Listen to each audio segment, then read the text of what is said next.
Telugu YouTube ఛానల్లో మీ వ్యాపార ప్రకటనల కోసం 9154949554కి కాల్ చేయండి.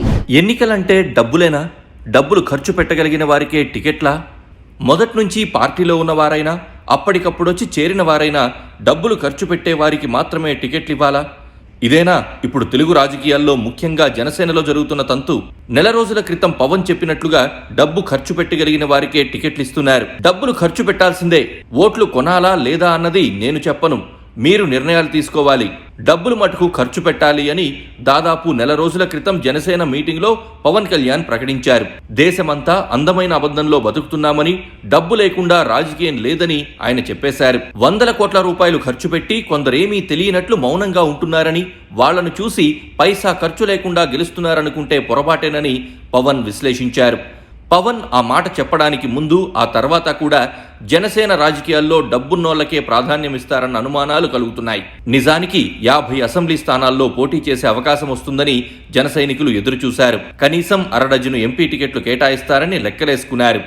కాపు కురువృద్ధుడు హరిరామ జోగయ్య చేసిన ప్రచారం కూడా అదే. కాకపోతే చివరకు 21 అసెంబ్లీ 2 ఎంపీ సీట్లతో పవన్ సరిపెట్టుకున్నారు. పార్టీకి కొంత ఓటు బ్యాంక్ ఉన్నా తక్కువ సీట్లకు ఎందుకు సెటిల్ అయ్యారంటే డబ్బుల కోసమేనన్న ప్రచారం జరుగుతోంది. డబ్బు ఖర్చు పెట్టే నాయకులు లేకనే ఇలా సీట్లు తగ్గించుకోవాల్సి వచ్చిందని కొందరు అంటున్నారు. జనసేనను ప్రారంభించి 10 సంవత్సరాలు దాటినా ఇంకా కుదురుకోలేదు. గత ఎన్నికల్లో పవన్ పోటీ చేసిన 2 చోట్ల ఓడిపోయారు. ఈసారి ఎన్నికల్లో చావో రేవో అని పవన్ ప్రకటించినప్పటికీ అభ్యర్థుల ఎంపికలో ముందులాగుడు వెనకపీకుడులాగా అయిపోయింది. పొత్తు ధర్మం, పొత్తు అభ్యర్థుల వద్ద ఉన్న అర్ధబలం చూసుకొని జనసేన కమిటెడ్ క్యాడర్ను పక్కన పెట్టాల్సి వస్తోంది. అయినా సరే వాళ్లనే డబ్బులు ఖర్చు పెట్టి గెలవమనండి అని జనసేనాని మౌనరాగాలు ఆలపిస్తున్నారు. విజయవాడ వెస్ట్ జనసేన ఇన్ఛార్జిగా ఉన్న పోతిన మహేష్కు ఈసారి అన్యాయమే జరిగింది. ఆ సీటును బీజేపీకి వదిలేసి పవన్ చేతులు దులుపుకున్నారు. కమలం తరపున పారిశ్రామికవేత్త సుజనా చౌదరి బరిలోకి దిగుతున్నారు. ఆయన ఎంతైనా ఖర్చు పెట్టగల సంపన్నుడు. సుజనా కోసమే విజయవాడ వెస్ట్ను పవన్ వదులుకున్నారన్న టాక్ నడుస్తోంది. నిజానికి పోతిన మహేష్ మొదటి నుంచి జనసేనలో ఉన్న నాయకుడు, పార్టీ కోసం ఆస్తులు అమ్ముకున్న వ్యక్తి. అయినా ఇప్పుడు ఆయన దగ్గర వైసీపీని ఢీకొనేంత సంపద లేదు. దాంతో పవన్ చేతులెత్తేశారు. ఈ క్రమంలో కమిటెడ్ క్యాడర్ ఓటు బలం కంటే ధనబలానికి ప్రాధాన్యమిచ్చినట్లయింది. బాగా డబ్బున్న అభ్యర్థుల వేటలో తమ కోటా కిందకొచ్చిన 21 అసెంబ్లీ అభ్యర్థుల భర్తీకి కూడా పవన్ జాప్యం చేస్తూ వస్తున్నారు. తాజాగా టీడీపీ నుంచి మండలి బుద్ధప్రసాద్ను తీసుకొచ్చి పార్టీలో చేర్చుకున్నారు. ఆయనకు అవనిగడ్డ టికెట్ కేటాయించారు.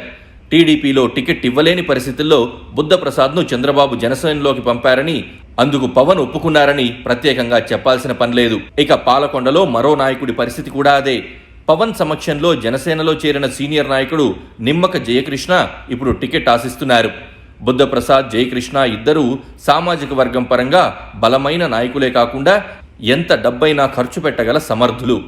మచిలీపట్నం ఎంపీ అభ్యర్థి బాలశౌరిది కూడా అదే గేమ్ ప్లాన్. పొత్తులో భాగంగా జనసేనకు వచ్చినది 2 సీట్లే అయినా అందులో ఒకటి వైసీపీ నుంచి వచ్చి చేరిన బాలశౌరికి కేటాయించారు. టీడీపీలోకి టికెట్ ఇవ్వలేని పరిస్థితుల్లో బాలశౌరిని జనసేనలోకి పంపారని ప్రత్యేకంగా చెప్పాల్సిన పనిలేదు. జనసేనానికి అన్నీ తెలుసని ఆయనే చెప్పుకుంటారు. అది నిజం కూడా. ఆయన చదివినన్ని పుస్తకాలు ఎవరూ చదివి ఉండరు. జనసేన క్యాడర్ పూర్తిగా కమిట్మెంట్తో ఉన్నవారని కూడా ఆయన చెబుతూ ఉంటారు. అది కూడా నిజమే. అయినా ఈ డబ్బు రాజకీయం, డబ్బున్నోళ్లకే టికెట్ ఇవ్వడం, డబ్బున్నోళ్లను అప్పటికప్పుడు పార్టీలో చేర్చుకుని నామినేషన్ ప్రకటించడం లాంటివి మారుతున్న పార్టీల అవసరాలకు నిదర్శనగా కనిపిస్తున్నాయి. ఎందుకంటే డబ్బుకు లోకం దాసోహం.